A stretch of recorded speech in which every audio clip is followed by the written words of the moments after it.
Gindan Dampra Girje Dunga Dang Dunya Ki Gyodan Dewa Girje Dunga Mebe Dewa Dame Dewa Girje Nirin Chada Nidan Dewe Tanyang La Nebra Girje Bajra Samaja Bajra Samaja Bajra Samaja Malu semchen kungi gungyurjen tude bunje meze jomze Gona malu jeshin kengyurbe jomden koje nede sheshu so.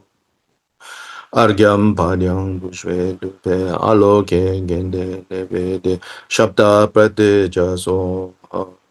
Zashi boju jushin medo dram Rira lenshi ninde genpa di sanje shingla mekte puwa ye Rogu namda shindu chobar sho Jase wadan chojin shapadan Jesu yirang kujing soba ye kewa chungse dagye jesakba Tamche zobe changchub chirango.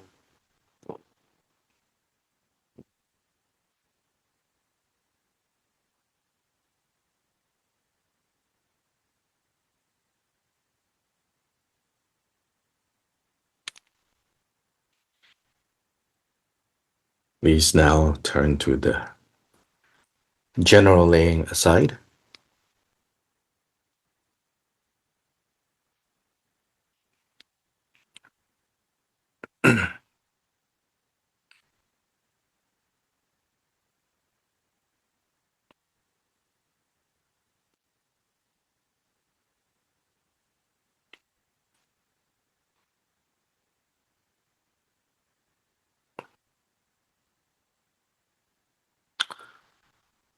Alas, great Guru Vajra holder, and all you Buddhas and Bodhisattvas who reside in the 10 directions, and 3 times I, who am called Kunji Yeshe Durje, supplicate you, turn your awakened attention to me. From beginning the samsaric time until this very moment, under the power of the afflictive emotions, attachment, aggression, confusion, pride, and jealousy, I have committed the 10 non-virtuous actions through the gates of my body, speech, and mind. I have committed the 5 heinous crimes and the 5 secondary heinous crimes. I have transgressed the individual liberation vows, transgressed the precepts of bodhisattvas, and transgressed the samayas of the great vehicle secret mantra.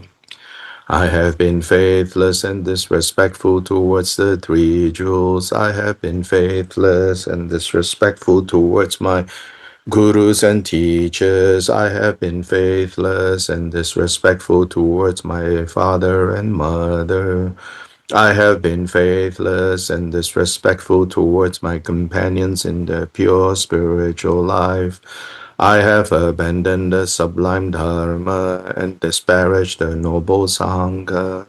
In short, I now lay aside all faults and transgressions whatsoever that have become obstacles to the higher realms and to liberation, and then have become the cause for samsara and the lower realms. Before you, the great Guru, Vajra holder, and all you Buddhas and Bodhisattvas of the 10 directions and 3 times, I expose the faults, I confess them, I am contrite, I regret them, I will not conceal them, I will not hide them. Henceforth, I will restrain myself and abstain from them. If I do not expose and lay them aside, they will not be transformed. Therefore, by revealing and laying them aside, may they be cleared, may I be purified. Namo to the mandala of you victorious Idam deities. Om, I expose and confess the broken samayas of the Vajra exalted body. Ah, I expose and confess the broken samayas Of the Panma exalted speech, Hung I expose and confess broken samayas of the perfected exalted mind. Three I expose and lay aside broken root and branch samayas. I expose and lay aside transgressions committed knowingly. I expose and lay aside transgressions committed unknowingly. The three non-virtues of the body, the four non-virtues of speech, the three non-virtues of the mind, I confess each of the 10 non-virtues individually with faultless disciplined conduct, possessing completely pure disciplined conduct, and through the disciplined conduct that is free of arrogance, may the paramita of disciplined conduct be perfected. To glorious Vajrasattva I pay homage. Vajra Sato Samaya Manobalaya Baza Sato Deno Badida Deno Sudogam Subo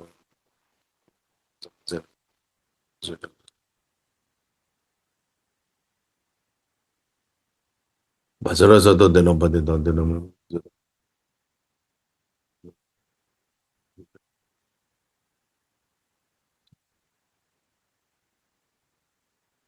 Bazara Sato Deno Badida Deno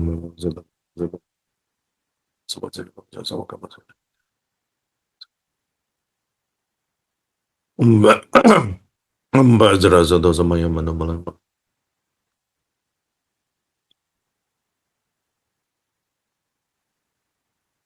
Deno Bazara Mazu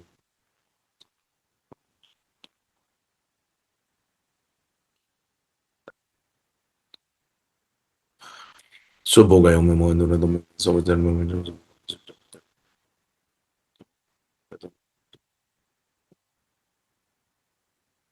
Deno Memozara Gamazo Bogaya Memondra the Memoza was the Memoza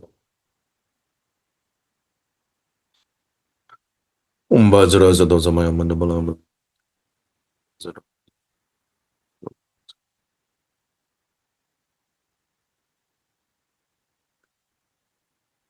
Andora to me was over in Mojas over Gamazunja Minjam Zarangro. But it did a me was the Gomez of Bogamo and the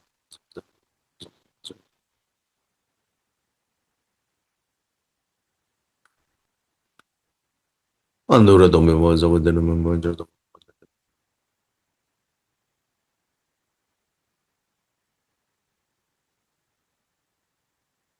Andora to me was over the Mojas of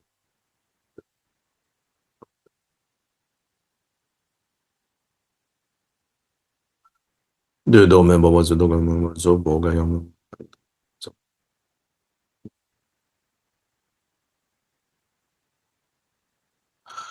Umbazra Zadozamaya and the Balayam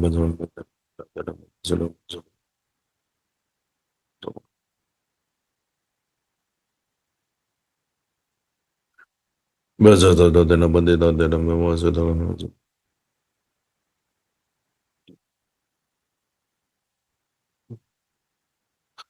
Umbazra Zadozamaya and the Balayam.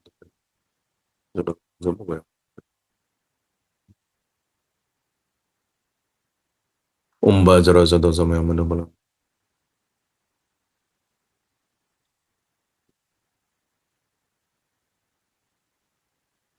Bazosa than a bandida that was the Dogam was the Bogam. So was it.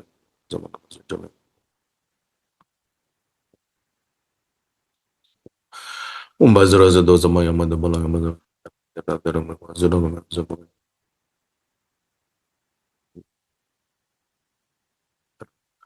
Bazrama Maja Bazaba Mahasamaya Zabo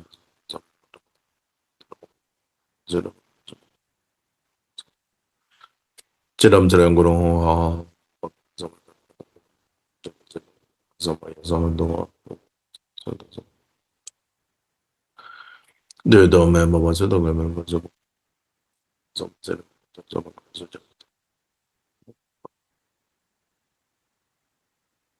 Umbazra Zadozamaya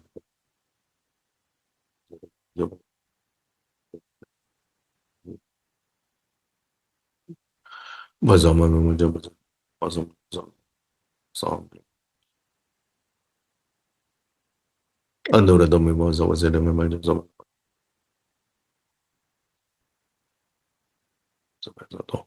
Umbazara Zado Sama Yamano Balaya Bazo, the nobody did the name was a document.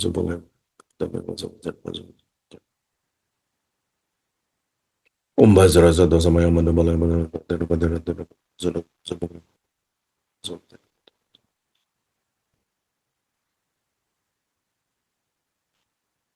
the domain was a domain was a bogan, so was it a moment.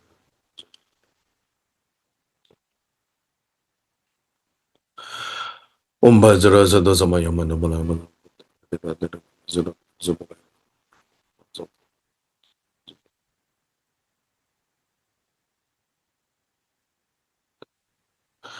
Bazraza the Denomadina, the name was a domain.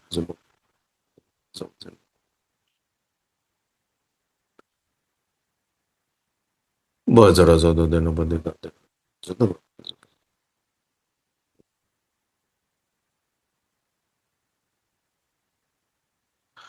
Umbazraza dos Amayamano.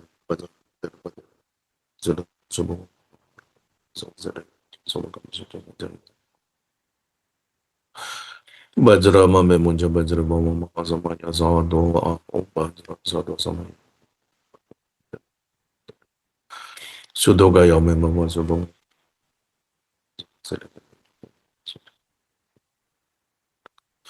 Bajra Mame Munja Bajra Mahazamaya Zato.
So first cultivating bodhicitta, the three elements in bodhicitta, loving kindness, compassion. Let loving kindness and compassion increase, become more and more pervasive, become more and more natural, gaining the ability to summon and this expression, this feeling of loving kindness and compassion, like a magician, being able to use the spells, powerfully, gaining that kind of familiarity with loving kindness and compassion, then being able to, at will, bring up either of these two, and to be able to make it pervasive, unbiased. Then from there, giving rise and directing that in the direction of a commitment to achieving Buddhahood and a commitment to practicing, doing what it takes to achieve Buddhahood. And in that way, give rise to the twofold vow or aspiration, and the twofold determination to commit to the cause and the result of awakening for the benefit of beings without exception. So that is the cultivation of bodhicitta. Then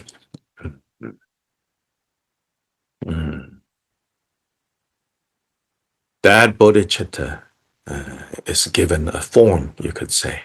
You further train in this bodhicitta by giving bodhicitta a form. First of all, bodhicitta has become your mind, and your mind now appears in the form of the idam. In this case, in this text that we're working with, is the idam Jagasamvara, and specifically co-emergent Jagasamvara. And the form of Jagasamvara, when we say co-emergent, Lenkye in Tibetan, when it's co-emergent, it means it's referring to the union of Heruka and Varahi. And together, they are considered a single deity. One and yet two, two and yet one. So what's the co? What's emerging together is these two aspects of a single identity. Yourself, empty and yet appearing, appearing and yet empty, blissful and yet empty, empty and yet blissful, appearing as co-emergent Jagasamvara. Then more detailed practices of this idam Jagasamvara. From this co-emergent Jagasamvara, there is the co-emergent Jagasamvara with the four dakinis, and there is called the five deity Jagasamvara practice. The five deity Jagasamvara practice, in fact, is the more common Jagasamvara that is used for the Fivefold Path, starting with manuals from the 16th, 17th century onwards. The five deity Jagasamvara. So it's the co-emergent counted as one, then with the four dakinis in the four directions. Beyond that, there is the 62 deity Jagasamvara mandala. It's according to the Luipa tradition. The Luipa tradition. The five deity is called the Druvupa or Gandhapa tradition.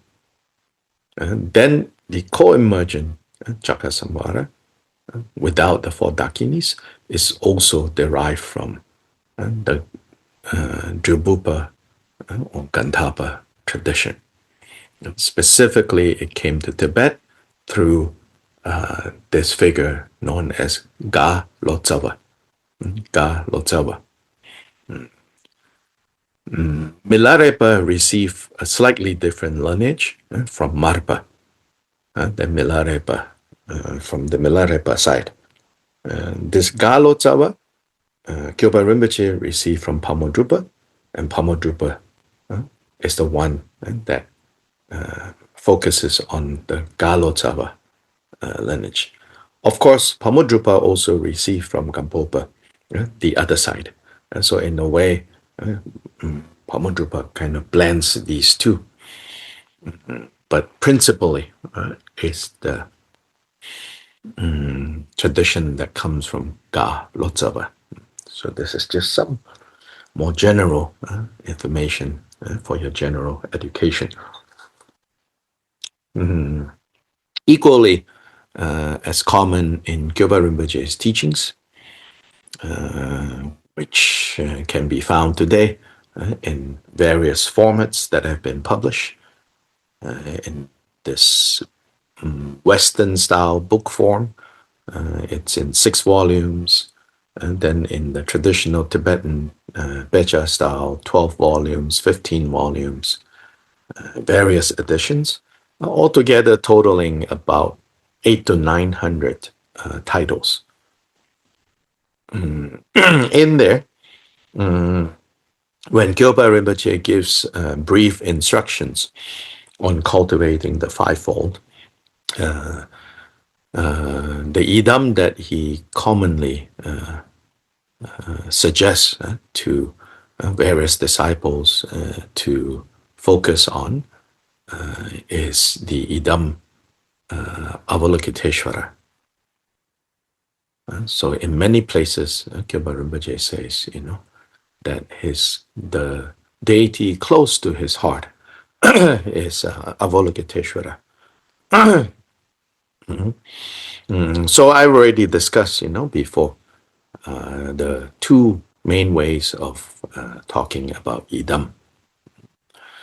But I think from the internal evidence of these instructions, these over close to 900 titles from the Kyopa Gambum, the collected teachings of Gyoba Rinpoche, called Kyopa Gambum.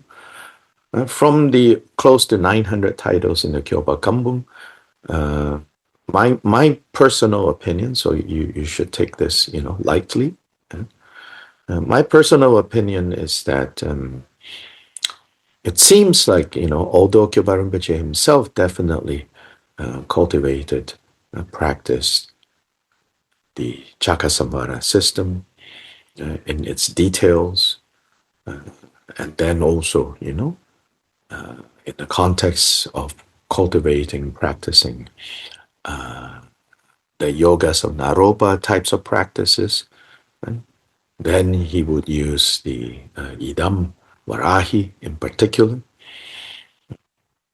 Although clearly he did engage in those practices, it seems like more and more often he would recommend to various students to use simply, if you could say simply to use Avalokiteshvara as the idam. And there I think it has to do with how he prioritizes, in some ways, the fourth of the fivefold, which is the natural state Mahamudra. And that being the body of the fivefold Mahamudra, the other four are called the four limbs of Mahamudra. So sometimes the natural state Mahamudra is said to be the main body, the head and the torso, and then the four limbs are the other four elements. So that the main practice is the natural state Mahamudra, to be supported and enhanced by having the other four. And therefore, the more detailed and complex idam practice of Chakasamvara, Gyoba Rinpoche would recommend instead the more simple practice of identifying with Avalokiteshvara. Of course, in the end, you cannot really say differentiate, and say, oh, Avalokiteshvara is over here, Chakasamvara is over there. Essentially, they're pointing in the same direction. There are different devices, but devices that function in the same way. So you can apply all the principles that you learn in the Chakasamvara, co-emergent Chakasamvara. You can apply all of that into the context of Avalokiteshvara. So Gyoba Rinpoche elsewhere, he says, if you know the details, then you know how to abbreviate. And when you practice the abbreviated, you know all the details that are in there as well.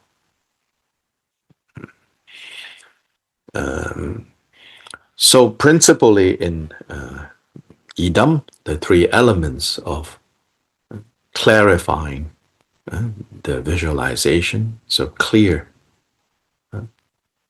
clear visualization, remembering the symbolism, which is called recollecting purity, and stabilizing divine pride. Again, those three elements there. The first two to support the third one, which is stabilizing divine pride. Then the third element of these fivefold Mahamudra is devotion to the Guru.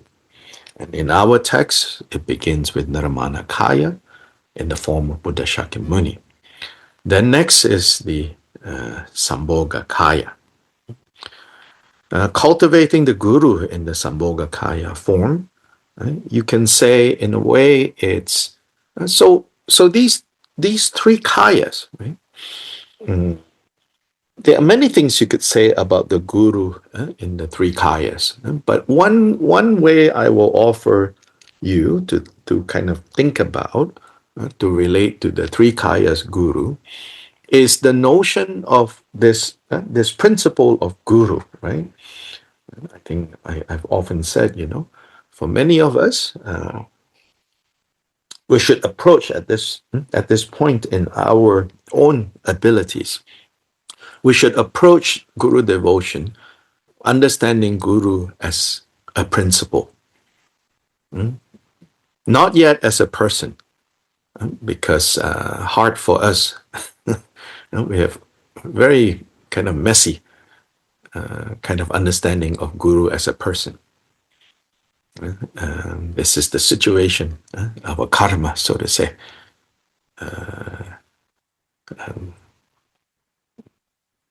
The kind of Guru described by Gilbert Rinpoche, in these early texts. Literally, they are as rare as seeing stars in the daylight. This is a situation of our collective karma. We don't have the karma, so we are not able to see. So this analogy given is a traditional one. Seeing stars in the broad daylight. So it's an apt, analogy, yeah.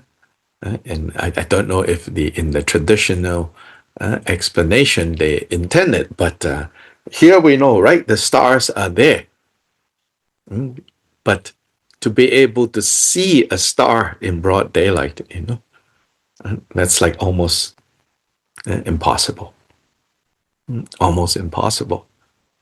So in that sense, that principle is alive. It exists. It's there. But because of our karma, complicated karma, we have become, in some ways, so educated, so informed, and so wise in so many ways, and so knowledgeable, so wise, knowing so much, having so many opinions also, we know so many things, but also we have become so smart, then the simple heart of relating to someone in this kind of pure and uncomplicated way, it's not so easy.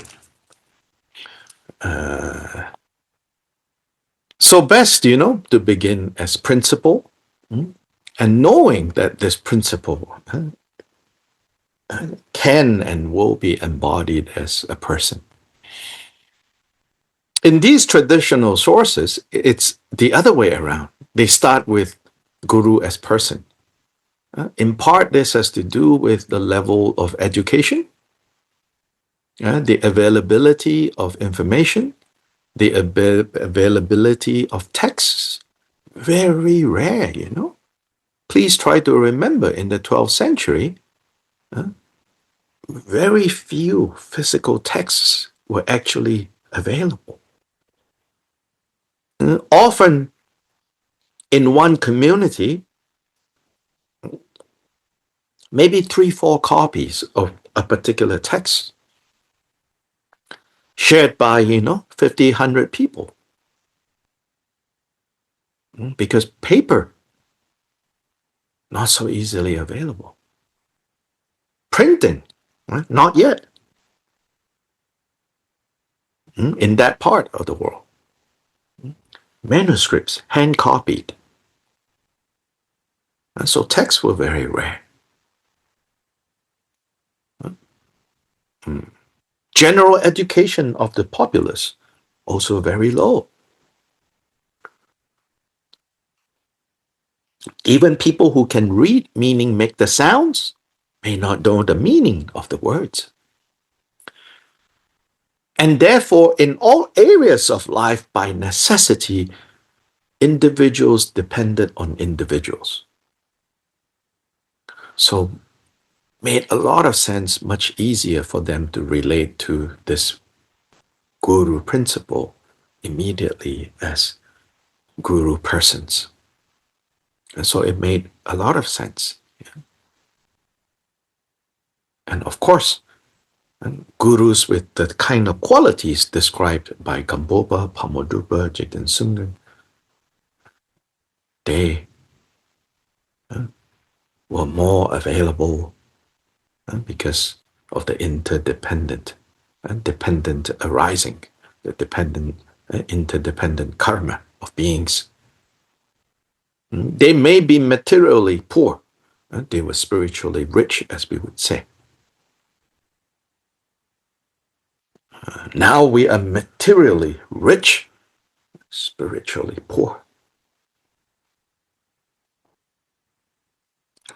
Even in materially rich, increasingly, right?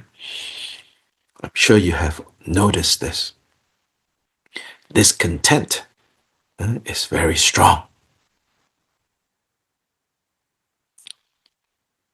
We say,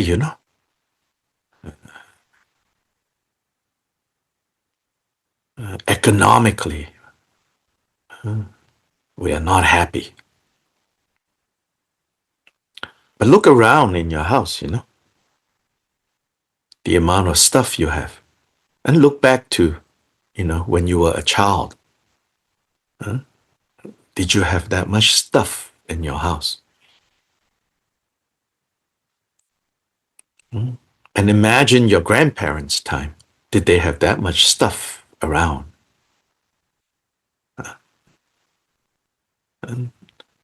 And look back, your childhood, how frequently you went to restaurants or cafes, And now, how frequently you go to cafes and restaurants. And think back to your grandparents' time, how frequently they went to cafes and restaurants. But this discontent is stronger now than grandparents' time.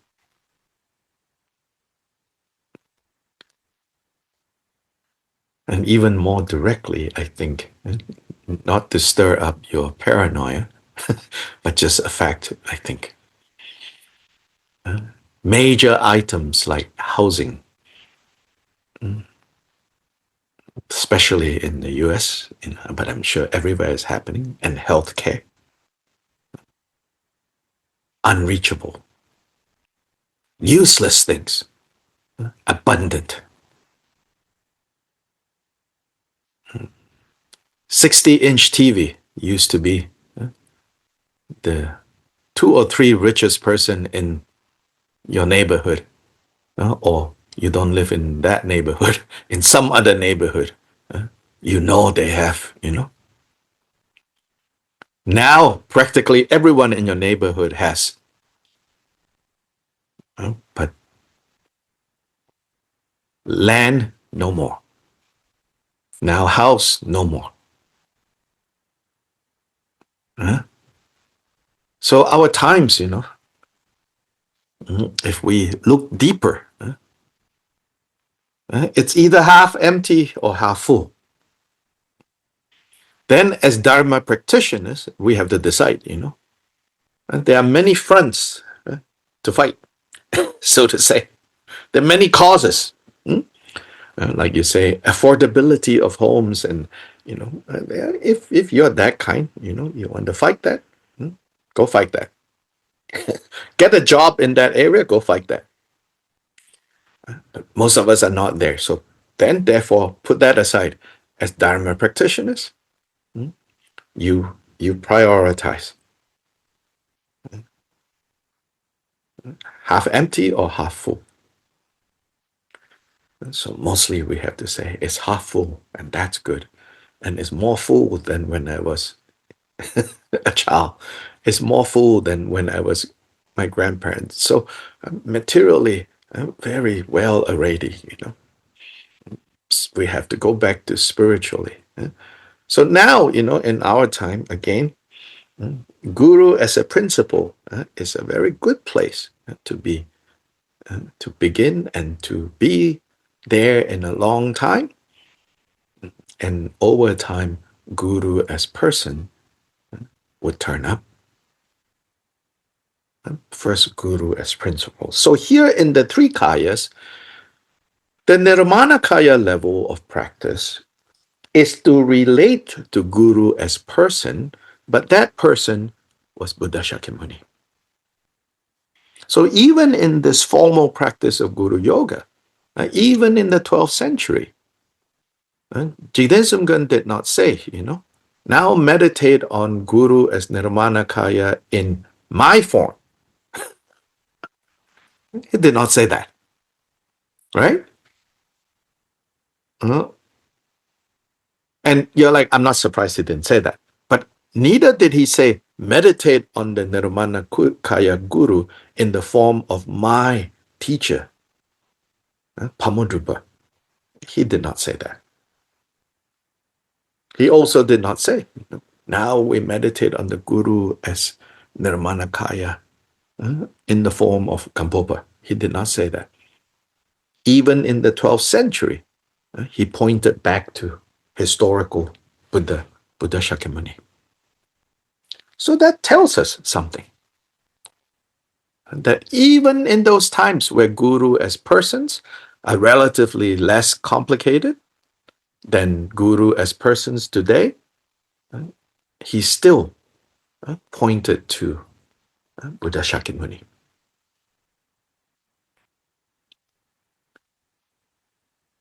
Because Buddha Shakyamuni is, in a way, as faultless as you can get.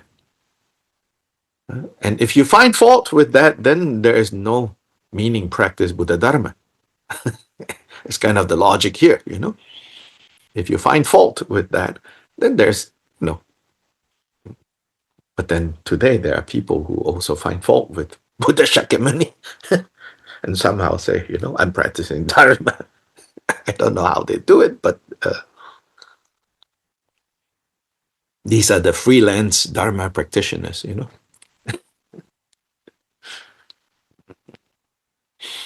Years ago, when Ajahn Sumedho, one of the senior disciples of Ajahn Chah, American originally, but have lived most of his life in Thailand and England. But many years ago, when he first came back to the US as a Dharma figure and went to he didn't come to the US many times. I think maybe once or twice it was enough. I still remember this article, this interview that was published when he went back to England and people asked for his impressions of Buddhism in America. And principally, he was talking about the Theravada and the insight meditation communities that he visited. And he said, it seems to me, he says, that the Buddhism that they practice in the US is the Buddhism of two jewels. Two jewels. Dharma jewel and Sangha jewel. Missing Buddha jewel, he says.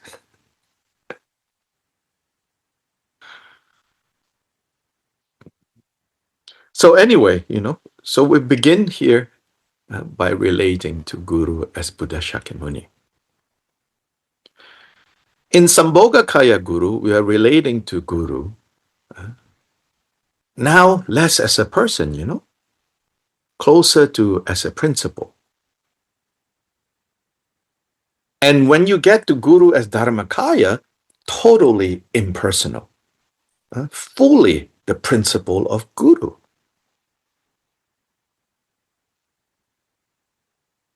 And so now let's look at page 37, accomplishing the Guru as Sambhogakaya. Second, accomplishing the Guru as Sambhogakaya. So then the assembly of deities visualized in the space in front, which is Buddha Shakyamuni, surrounded by all the objects of refuge, which is the last practice, the Nirmanakaya Guru practice, that all dissolves into you. You are still in the form of Idam Chakasamvara. It dissolves into you. And then from there, at the center of an 8-petaled lotus at your heart, on the sun and moon seat, visualize the Guru himself in the essence of Buddha Vairochana, or the six. Vajradhara is called the six. This is a reference to how there's the 5 Buddhas of the 5 Buddha families, the 5 kind of basic template of awakening, with Vairochana usually in the middle, and then Akshobhya in the eastern. Akshobhya and Vairochana sometimes is flipped, okay? Just so you know. Vairochana and Akshobhya sometimes is reverse the position. Sometimes Akshobhya is in the center and Vairochana in the east. Anyway, Vairochana in the middle, in the east Akshobhya, then in the west, in the south, Ratnasambhava, in the west Amitabha, in the north Amoghasiddhi. So these are the 5. Then Vajradhara is often called the 6, meaning Vajradhara is the source of this 5. But here, Gilbert's instruction is you can visualize either Vairochana, which is the center of the 5. When you have the 5 Buddha families, then Vairochana in the middle is the source of the other 4.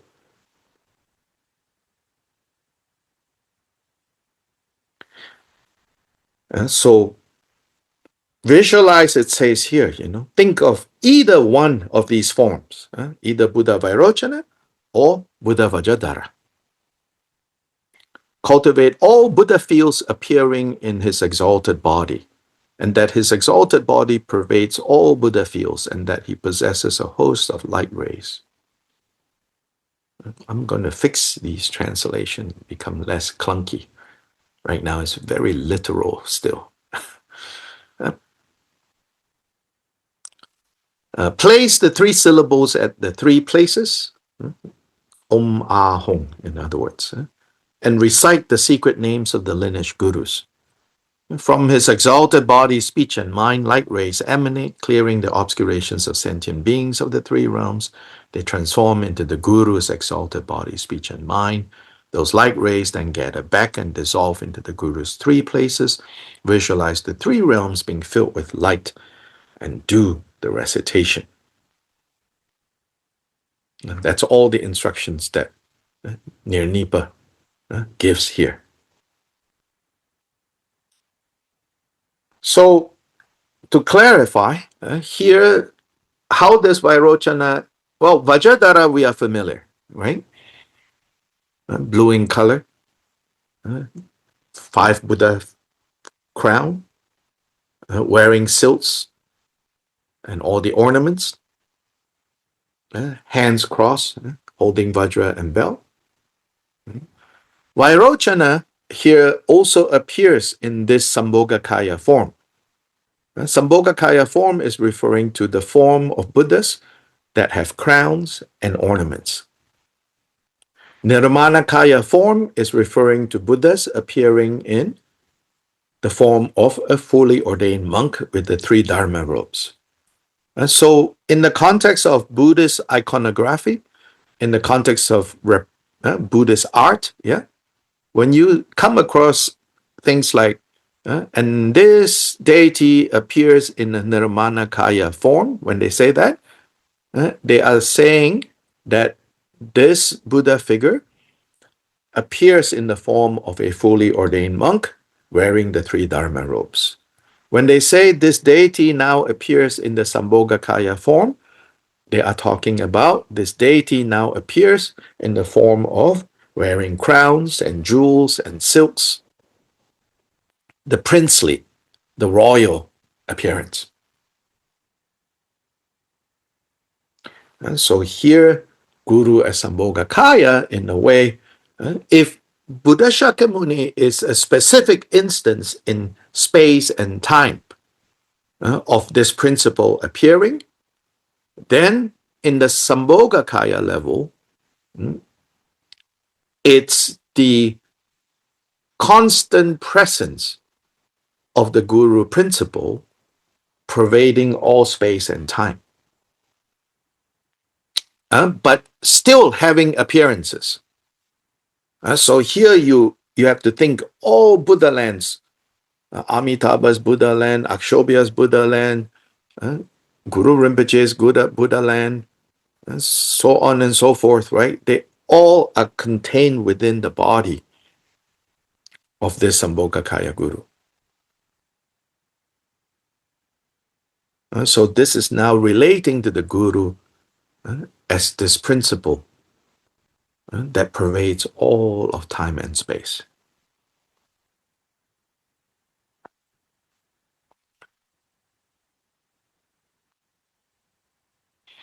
Then if we move further and go to page 40, accomplishing the Guru as Dharmakaya. Third, accomplishing the Guru as Dharmakaya, within that very state, leave the mind unaltered. Do not manipulate outer appearances. Do not contrive the inner mind itself. Destroy the stain of the intellect that grasps at meditation. Let body, speech, and mind relax into their natural state. The innately abiding mind itself, utterly pure, luminous Mahamudra, and the consciousness that apprehends the Guru, which arises unceasingly from that, are liberated inseparably like water poured into water or butter mixed with butter. Thus, body, speech, and mind do not abide anywhere. Non-arising is Dharmakaya, non-ceasing is Sambhogakaya, non-abiding is Nirmanakaya, their inseparability is Swabhavikakaya. The sublime Guru is the very nature of one's own mind. To accomplish this very nature without distraction is to accomplish Dharmakaya. So here, in the Dharmakaya level practice, Swabhavikakaya, the fourth kaya, is mentioned. In later Fivefold Mahamudra manual, this is separated out into 2. But here is combined together under Dharmakaya. So here you can see how totally and fully the Guru principle. Guru is no longer just persons.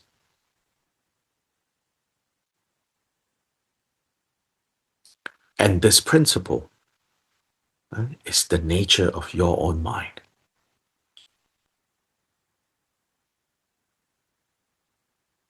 So you see, even I would argue in the movement that goes from Nirmanakaya to Sambhogakaya to Dharmakaya.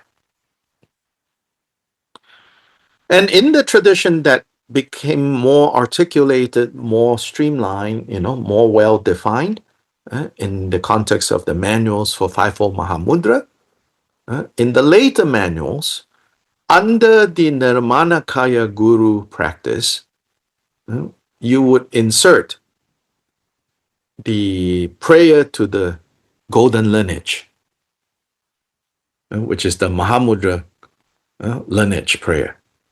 And specific to our lineage is, of course, the Drigunkagyu golden lineage prayer, which I have inserted, in our.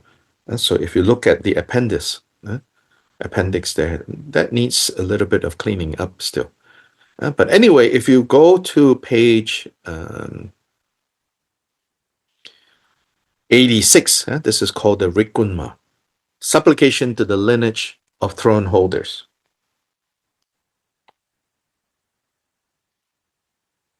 page 86.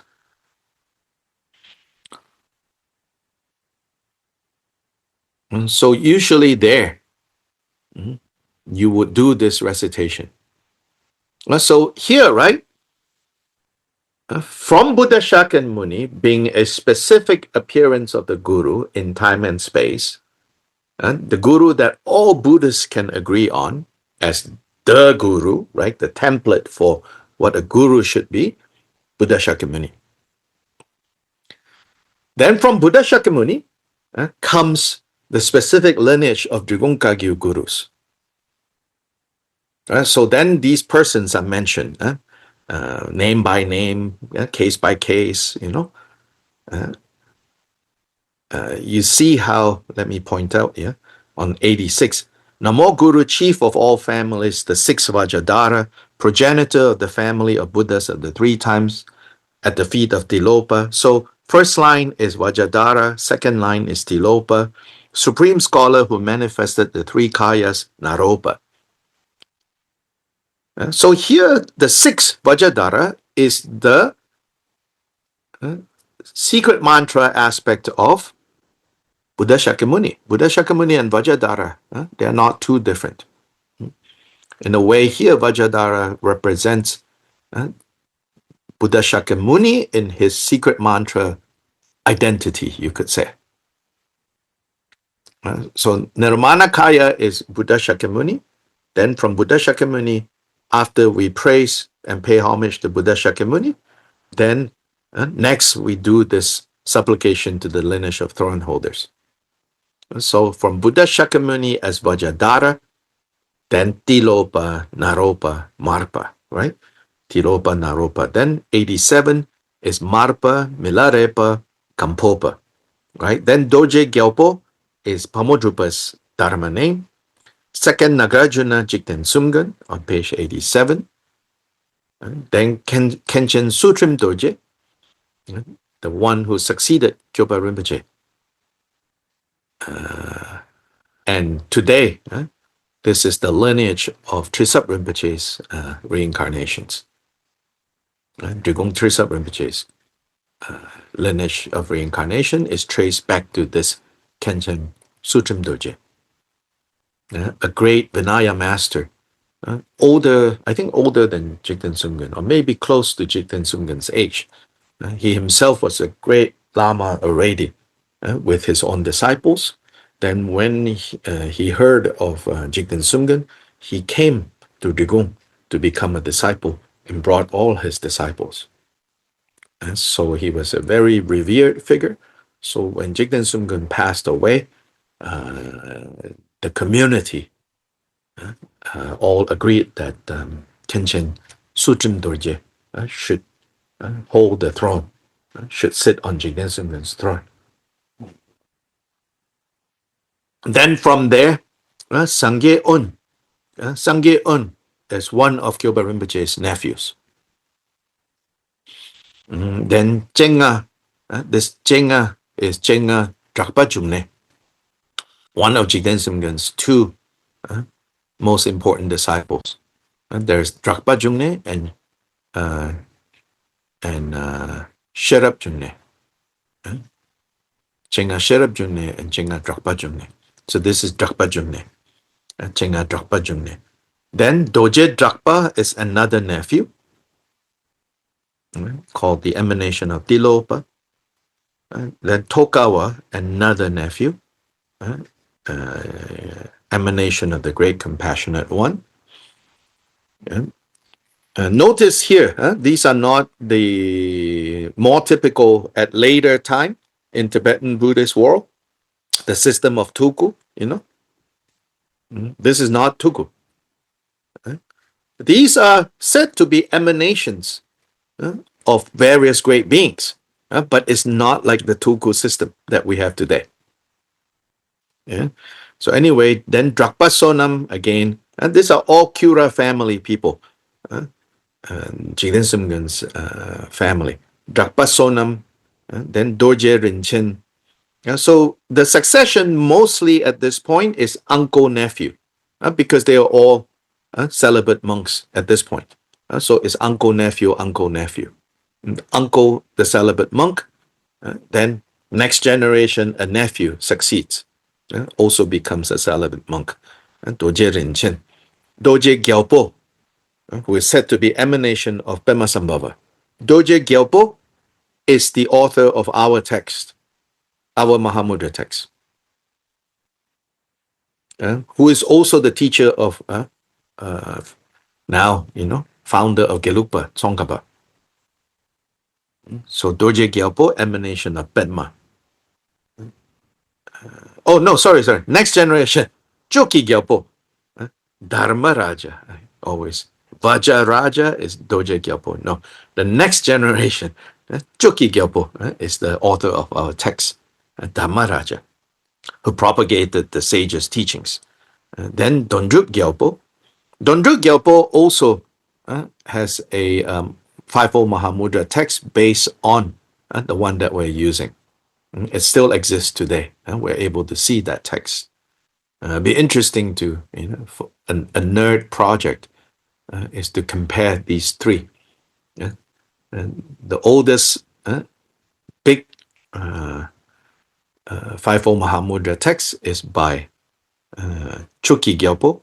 Then Dondruk Gyalpo's manual we have. Then next, Lord victorious in all directions, known as Wang.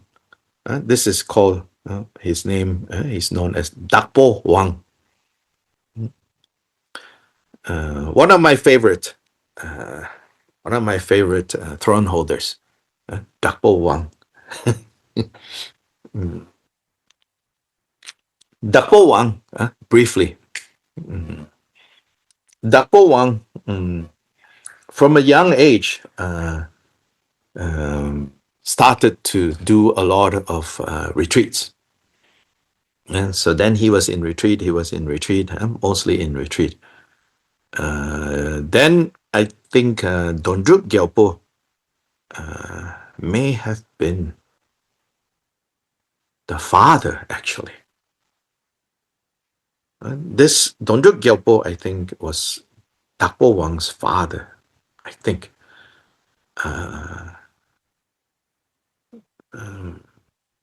Born to Dondruk Gyalpo before Dondruk Gyalpo was a throne holder and became a monk, I think. Anyway, Dakpo Wang mostly in retreat. And then when Dondruk Gyalpo passed away, somewhat unexpectedly. So they, in the wake of Dondruk Gyalpo passing away, they pleaded with Dakpo Wang to come out of retreat to assume the responsibilities of the head of the lineage. And Dakpo Wang refused. No, until finally they forcibly, it's said that they forcibly tore down his door at his retreat house and forcibly carried him to the golden throne and put him on the throne and force him to take the responsibility. At that time, the government, the empress in China was also busy kind of meddling with Tibetan affairs. And Mongols were also meddling with Tibetan affairs. And this name, Wang, is actually a Chinese word for king. So one of the Chinese emperors gave Dakpo Wang a title. So in part, Dakpo Wang didn't want to be the throne holder because at that point,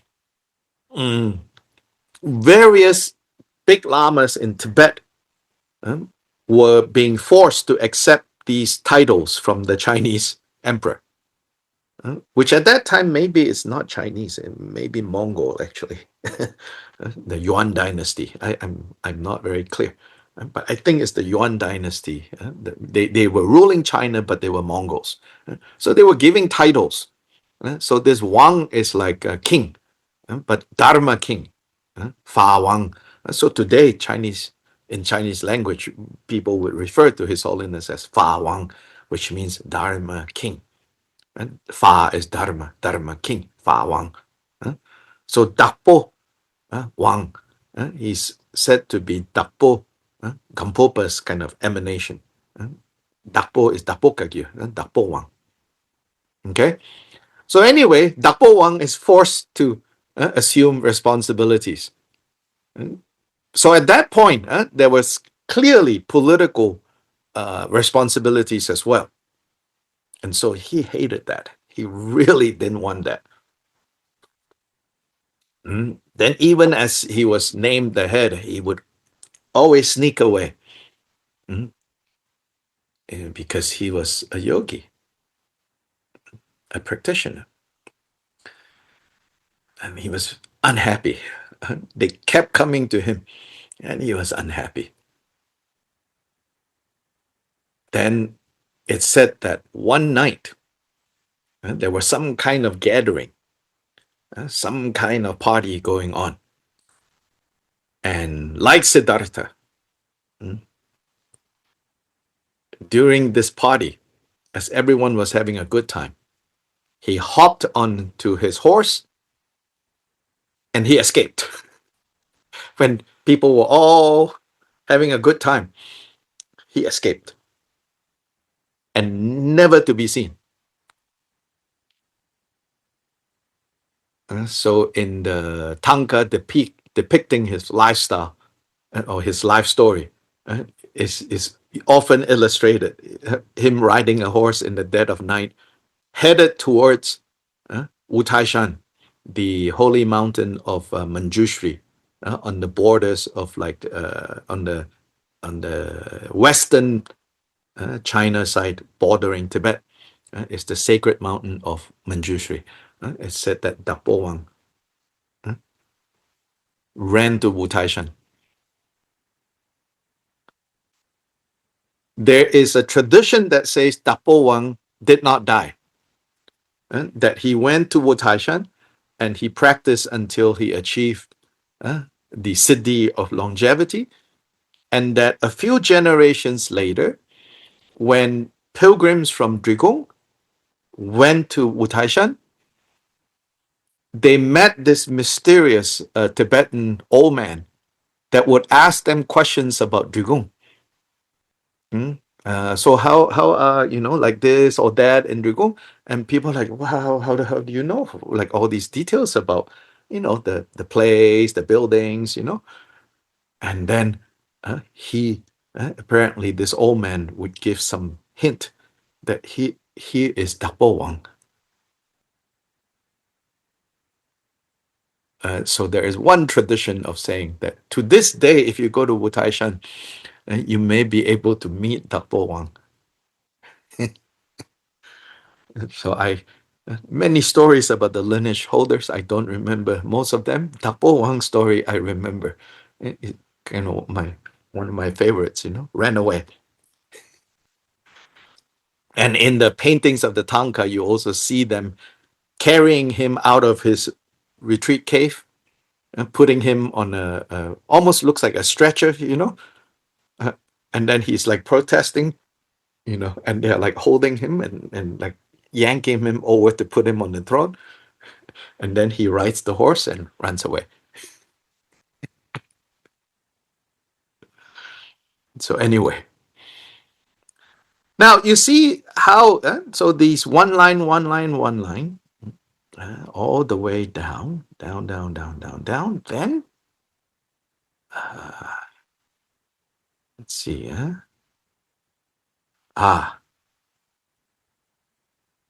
then on page 91, right, if you look at the top, Pelgi Gyatso, Dharma Raja, the one known as Drakpa. Then the next one, Koncho Ratna. There is the first Chesang Rinpoche. Second, next page, 92. So now each verse is dedicated to one throne holder. So 92, Choki Drakpa. This is Dhammakirti. First Chesang Rinpoche.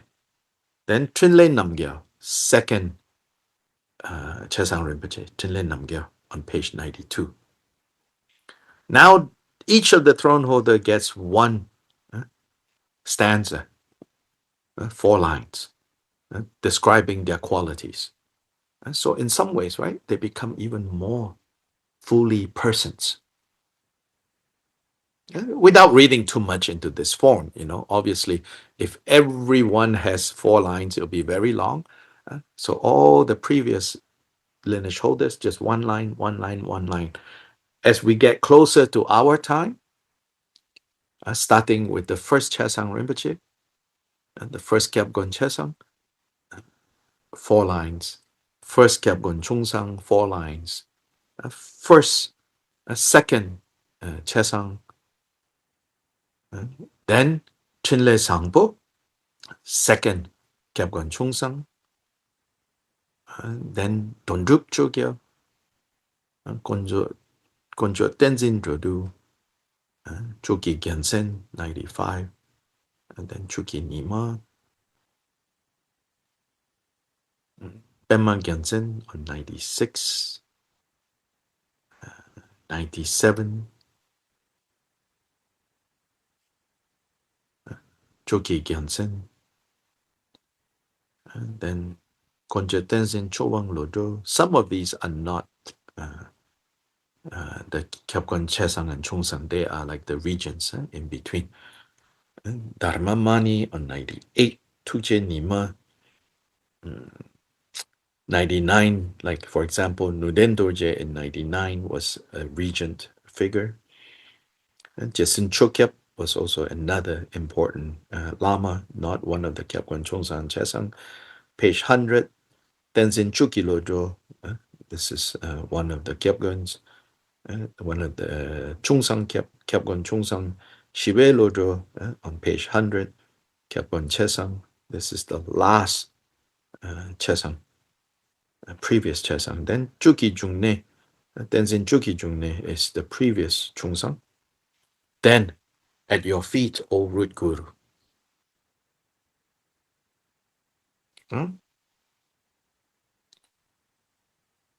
So you see, at the level of Nirmana Kaya Guru devotion, it gives us, like, you could say, historic figures.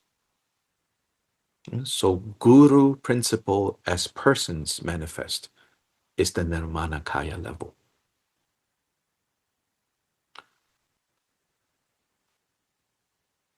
When you do the Sambhoga Kaya Guru Yoga practice,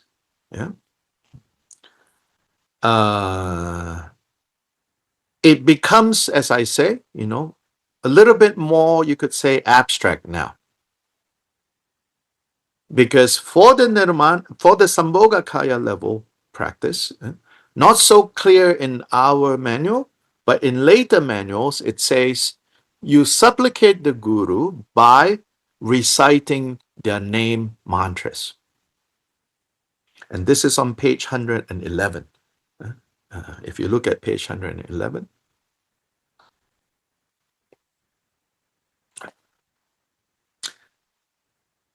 basically you are supplicating the same people, but now you use mantras. And so this is a subtle way of communicating. Now the Guru principle is less like solid, as persons. You're using Sanskrit mantras now. So 111, 112. A Namo Guru Bhajadrik Mahamudra Siddhi Palahung. This is for Bhajadara. The names there you don't recite, Vajadara, Dilipa, Naropa. It's just put there for you, for your reference that I put them there. So A Namo Guru Bhajadrik is Vajadara. Mahamudra Siddhi Palahong. They all end with Mahamudra Siddhi Palahong. Mahamudra Siddhi Palahong, meaning, confer the Siddhi of Mahamudra, the fruit of the Siddhi of Mahamudra. Then Tilipa, Naropa, Marpa, Milarepa, these are their secret mantra names. Gampopa, Sonam Rinchen, that needs to be fixed, not Soam. Sonam Rinchen, Pakdu Doje Gyalpo, Drigong Rinchen Pil, that's Chicken Sumgan. On Sonam Drakpa, Chenga Drakpa Jungne, Chung Doje Drakpa, Tokaba Rinchen Senge.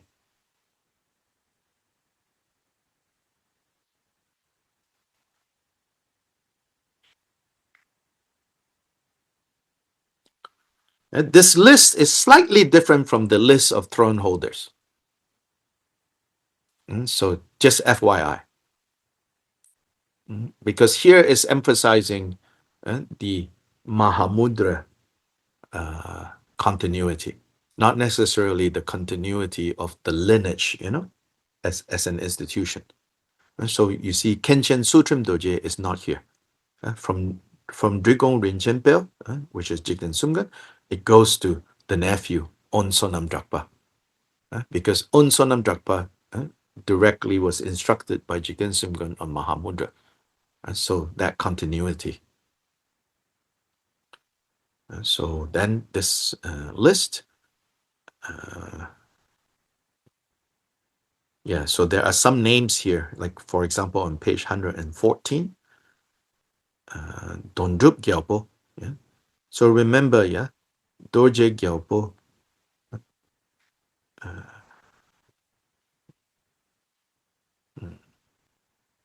Dorje Rinchen, Dorje Gyalpo, Chenga Dorje Gyalpo. Okay, that's a mistake. That should be Chenga Chuki Gyalpo. In the middle. I'll fix this. Chenga Chuki Gyalpo. Then Dondrup Gyalpo. Again, Choki Gyalpo is the author of our Mahamudra text. Then Dondrup Gyalpo, who succeeded him. And remember, I said, there were these difficulties. Dakpo Wang, that whole period. And so here, Dakpo Wang doesn't turn up in this list. Instead, Dong La Chi Wa Namga Gyeonsen, Tatlong Ngawang Drakpa, Duzing Ngawang Drakpa.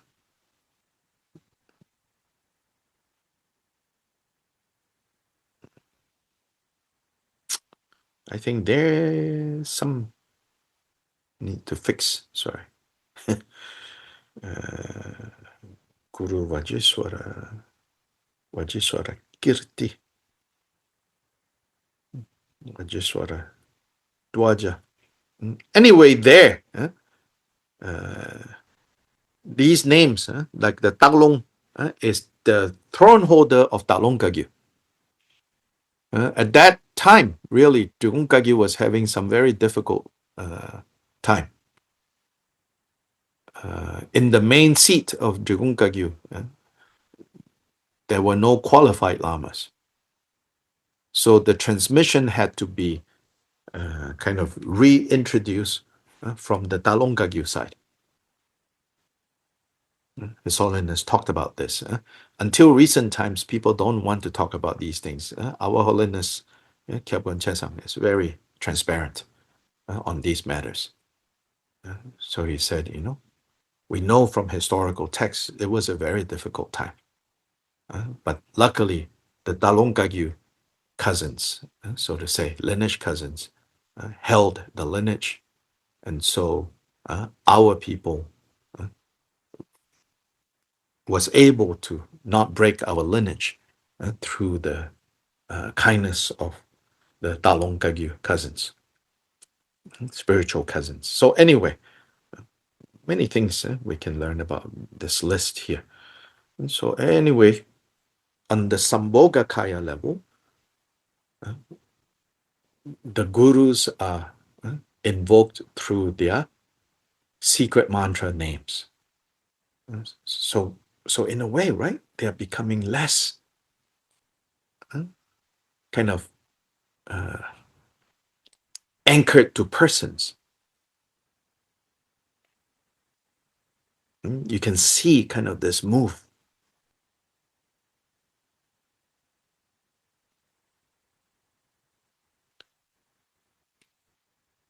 Yeah, then even like in these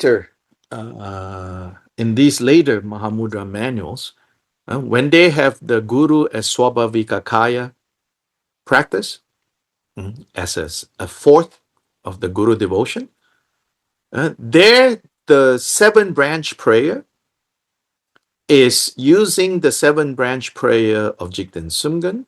Jigten Sumgun has wrote several of these seven branch prayers. One of them is called the seven branch from the ultimate perspective.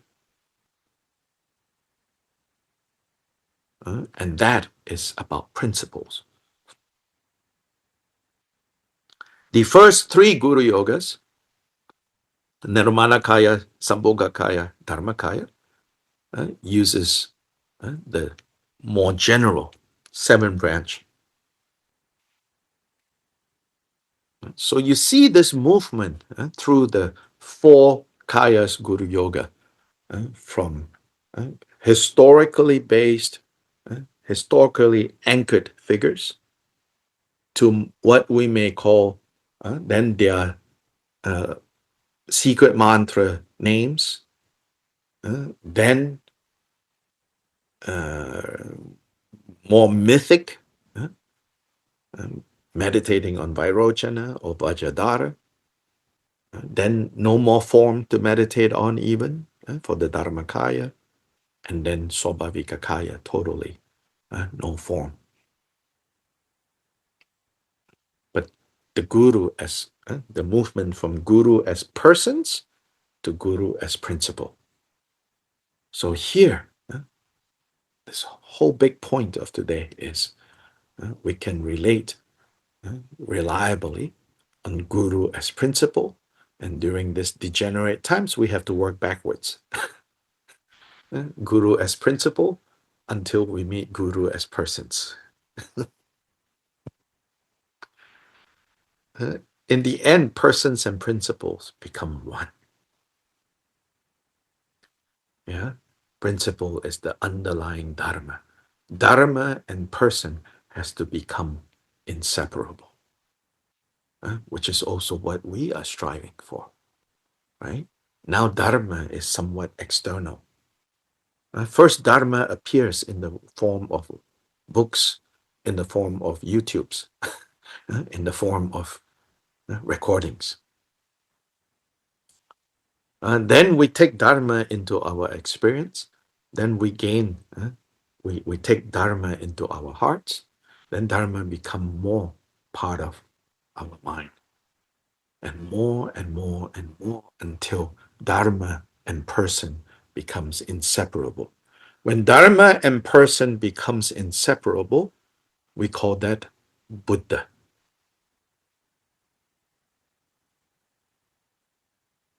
That's why I think in the Uttara Tantra, in the Gyulama, very important Mahamudra text, in the Uttara Tantra, in the peerless continuum, you could translate that as the peerless continuum, a text by Maitreya, divided into 7 topics, what it calls the 7 immutable topics. The Buddha is said to be the ultimate refuge. Outside the context of the Uttara Tantra, generally speaking, we say Dharma is the ultimate refuge. Both positions are correct. We should not, think Buddha as the ultimate refuge and then substitute Buddha for our old ideas of God. Some powerful being out there is going to solve my problem. So I will pray to him. I will pray to Buddha. Buddha is the ultimate refuge. So when the Uttara Tantra says Buddha is the ultimate refuge, it doesn't mean it in this way. So generally, we have to start with Dharma is the ultimate refuge. Especially those of us who are expecting, explicitly or implicitly expecting someone else to solve our problems. We need to take to heart. We need to focus more on Dharma is what will prevent us from creating suffering. So we begin with Dharma as refuge, as the most important. Of course, all three jewels important, but if you have to choose, then understand Dharma is what will actually make that difference. If you're not applying the Dharma, no need for the Buddha as teacher, no need for the Sangha as nurse. If you're not helping yourself, the nurse and the doctor, not very useful. If you're not going to take the medicine, having the nurse, having the doctor, not much use. If you are going to take the medicine, doctor becomes important, nurse becomes important. That's the three jewels. So often you will hear, especially His Holiness the Dalai Lama, always emphasizing, Dharma is the refuge, the ultimate refuge. But when the Uttara Tantra says Buddha is the ultimate refuge, what does it mean? It means if the Dharma remains as just, theory, concept, then it's not a real refuge. But when the Dharma is blended with the person, and blended and blended and blended with the person until it becomes inseparable, that person has become Buddha. That is the ultimate refuge. That becomes, because that's like 100% safe now. Yourself is safe now. You can provide safety to others now. And that's why Buddha, according to the Uttara Tantra, is the ultimate refuge. So no contradiction between these two. So same way the Guru, so Guru is like Dharma.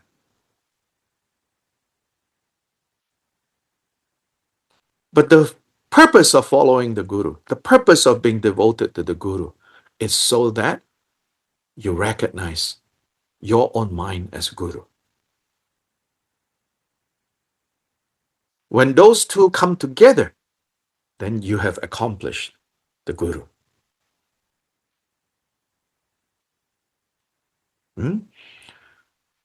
Yeah, so for the purposes of our daily class,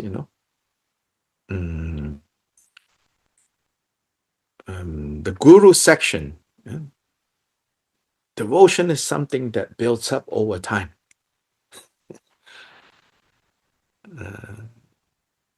So we may spend a couple more to clarify, in case for those of you who want to practice, but I should clean up the text as well, who want to take time. Some of you already have reached out to me, and that's very good.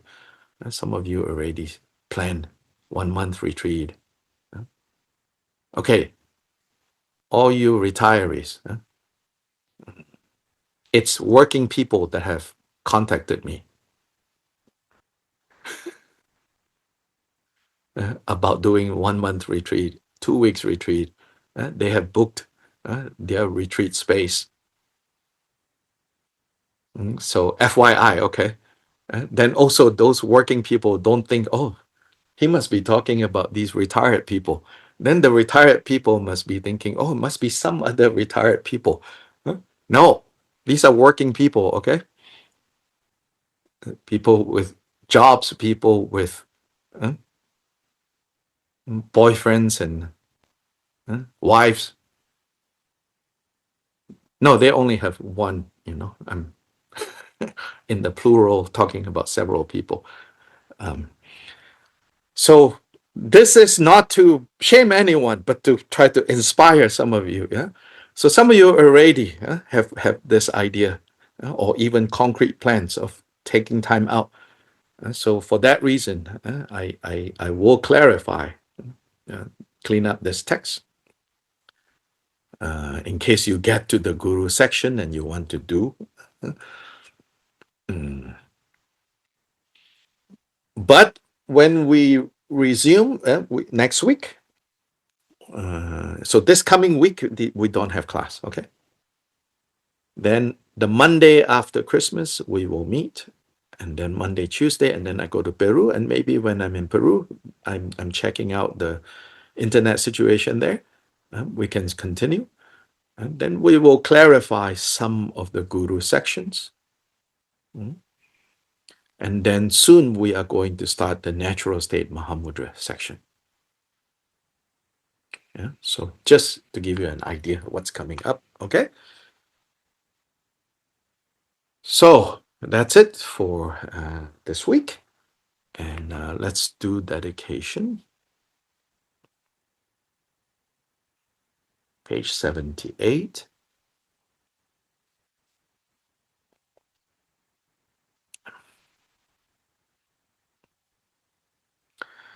By the virtues collected in the three times by me and the entirety of samsara and nirvana, and by the innate root of virtues, may I and all sentient beings quickly attain the unsurpassed, perfect, complete, precious Bodhi. Changchu Semcho Rinpoche Ma Ge Pa Na Ge Gyu Che Ge Pa Nyam Pa Me Pa Ya Ko Ne Gong Du Pe War Shu.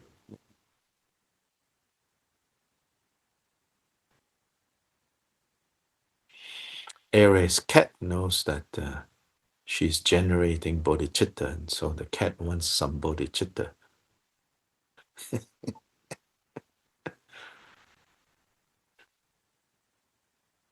Okay, Merry Christmas, Happy Hanukkah, whatever else you celebrate at this time of the year, Feliz Navidad, and yeah, whatever else you celebrate. Happy. Happy New Year. Oh, yes, Happy New Year.